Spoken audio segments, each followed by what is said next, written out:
I'm Luka and I'm here to discover what lies beneath the surface and go to places you've never seen before, except that one.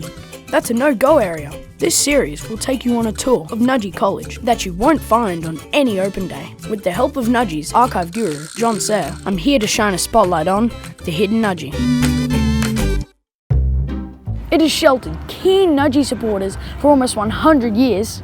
It has amplified our war cry for generations. It has been a historic landmark on Ross Oval since the 1920s. But how much do we really know about our beloved grandstand? What year was the grandstand built? What was the grandstand originally made out of? The grandstand used to have changing rooms under it. True or false? So there's still a bit of mystery surrounding the grandstand. Let's get some facts. Luka, what are you doing? Sir, I'm just trying to find some information about the grandstand. When was the grandstand built? 1908 was the first time the records say there was a grandstand, but it was a temporary one because they'd put down a cricket pitch and they needed room for spectators. 1926, because it had gone so well, they needed a substantial one, a proper one, and bingo, we got what we got now. Do you know why it was built? It was made because the sport being played on the field was so good and so well received in Brisbane that they needed to have a substantially safe venue that the boarders could use and claim as their own. Should we take a look? That would be a very good idea. There's a few little surprises still over there. So Luka, the grandstand did not always look like this. It used to be 4 bays. So if you can imagine, there are 7 bays in front of us here. Take off the one at the end, take off those 2, and count 1, 2, 3, 4. That was the original grandstand. That was the original grandstand? That's all they needed. The school only had 250 boarders. So why was it renovated? Because we broke it. Last year, Southport game, Yeah.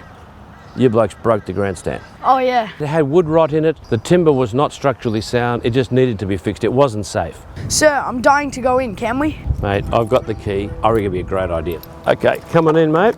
Be careful, watch your foot. In you go. Now this is the new grandstand underneath it. When they came in 1988, the word was they had 8 inches. That's about that much of litter, which had dropped down through the stands since 1926, because people hadn't come in. Look at the timber up above you, that is old. The stuff above your head now was here in 1926. Look at these walls here. Yeah. That's the inside of that wall. Those are completely original. They're completely original, 1926. Virginia Brickworks, which doesn't exist anymore.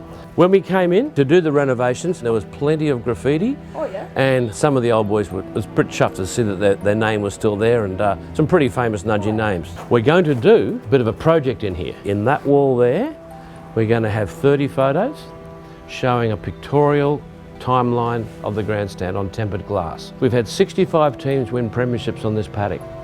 So the idea is to get a photograph of every team from the records, put it onto anodised aluminium, and we'll have a building history down there of teams that score premierships or win premierships on the paddock. When I was in here a month ago, I kid you not, I walked in